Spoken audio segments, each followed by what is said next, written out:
Kilo బియ్యం ధర 15,000 రూపాయలు ఉంటుందంటే మీరు నమ్ముతారా?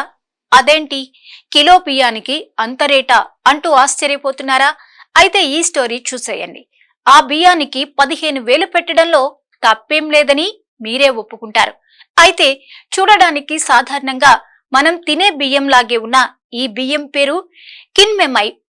ఈ కిన్మెమ్మై బియ్యం ప్రత్యేకత ఏంటంటే వీటిని కడగాల్సిన పని లేకుండానే ఉడికించుకోవచ్చు.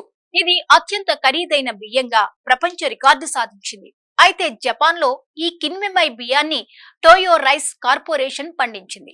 ఈ రైస్ కార్పొరేషన్ వాకయామాలో 1961లో స్థాపించారు. ఈ జపనీస్ కిన్మెమై బియ్యాన్ని ప్రీమియం రైస్ అని కూడా పిలుస్తారు. ఇన్ఫెక్షన్లు, క్యాన్సర్, డెమెన్షియా వంటి వ్యాధులతో పోరాడే రోగ నిరోధక వ్యవస్థకు సహజమైన బూస్టర్ గా పనిచేస్తుంది. ఈ కిన్మెమై బియ్యం కడుపుబ్బరం, అజీర్ణం చెక్ పెడుతుందని అంటున్నారు.